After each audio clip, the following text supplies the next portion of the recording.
Eu quero ver quem aí vai lembrar que Jardim de Kensington foi o primeiro vídeo ever do canal. Já tá na hora de fazer um remake, né? Oi, gente! Jardim de Kensington foi escrito pelo nosso irmão argentino Rodrigo Fressan e é um dos meus livros favoritos da vida. Pra começar aqui pelo nome Jardim de Kensington, a gente já começa a suspeitar que tem a ver com Peter Pan, óbvio.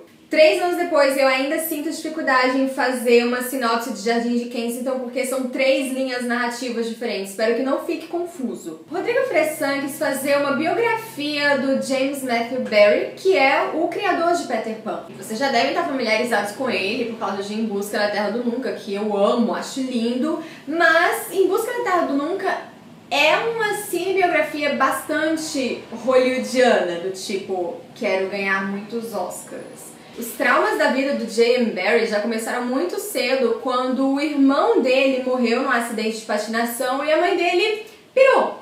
Ela não aceitava que o menino tinha morrido e aí ela falava coisas como: não, mas agora ele vai ser jovem pra sempre. O que acabou inspirando a criação de Peter Pan de alguma forma. E também inspirou a criação de um outro personagem, menino Jack Frost, da Origem dos Guardiões. Só que Rodrigo Fressan poderia ter simplesmente criado uma biografia, que nem a Philippa Gregory faz com as rainhas tudo. Mas não, ele criou uma coisa altamente original.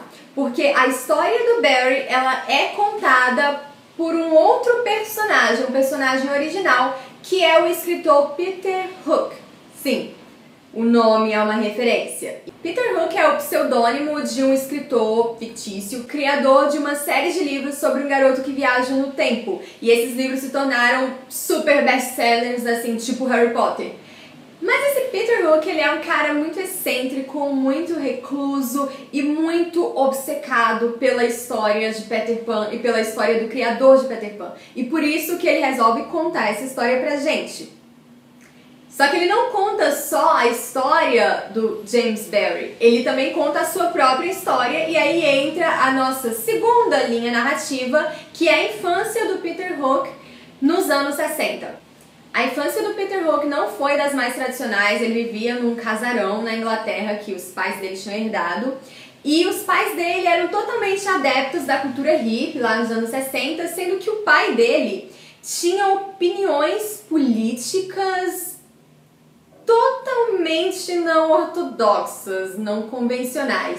E o Peter Hook acabou crescendo num ambiente que não era propício para a criação de uma criança. Então, infância, obviamente, se você tá falando de Peter Pan, é um tema muito presente em Jardim de Kensington. E tem a terceira linha narrativa, que é a do Peter Hook narrando a história pra gente. Só que ele não tá narrando pra gente. E quando a gente descobre pra quem que ele tá contando essa história, é tipo horror, terror.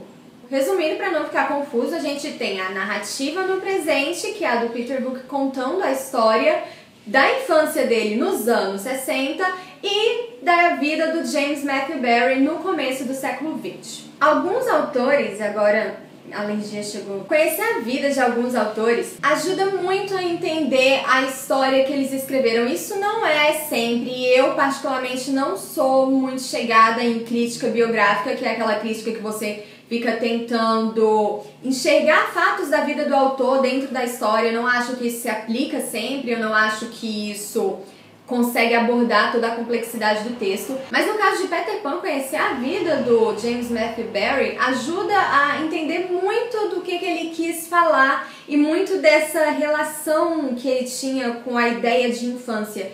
E o Rodrigo Fressan consegue escrever uma biografia romanceada maravilhosa, porque ele conta tudo, desde a infância do Barrie lá, com todo esse rolo do irmão dele que morreu, depois quando ele virou jornalista, o casamento quebrado lá que ele teve, a criação de Peter Pan, todo o envolvimento dele com a família Llewellyn Davis, e o que aconteceu depois quando ele virou todos os garotos. Só tem tragédia nessa história. E não tem romance de Em Busca da Terra do Nunca. E a história do Peter Hook é extremamente instigante, e olha que eu não tenho nenhuma relação afetiva com anos 60, respeito quem gosta, mas eu não gosto. E o Rodrigo Fressan trabalhou muito bem o desenvolvimento da obsessão do Peter Hook com a história do Peter Pan, ao ponto dele escolher um pseudônimo e que junta o nome do protagonista da história, do herói, com o nome do vilão. E aí entra todas aquelas questões de, são duas faces da mesma moeda, o Capitão Gancho é o que o Peter Pan seria.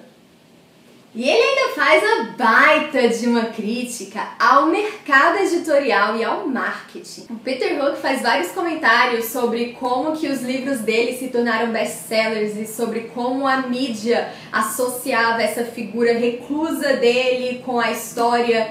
E ele fala uma coisa muito interessante sobre como, agora eu não vou lembrar se é o terceiro ou se é o quinto livro, mas enfim, um dos livros da série dele foi um daqueles sucessos de crítica, fracasso de público, porque foi um livro muito mais pessoal, muito mais introspectivo, e o público não gostou. E eu lembrei na hora do que aconteceu com a Anne Rice, que quando começou a colocar muito das experiências pessoais dela nessa troca de religião que ela fez, a galera que lia as crônicas vampirescas debandou, não queria mais ler porque estava desvirtuando a ideia original. E isso acontece com outros tantos autores que estão acostumados a escrever uma coisa, na hora que eles mudam um pouquinho a galera... não. Peter Hook também fala sobre a venda dos direitos do livro dele, do estresse que foi pra arranjar um elenco, pra fazer a adaptação. É bem o que a gente vive hoje em dia, né?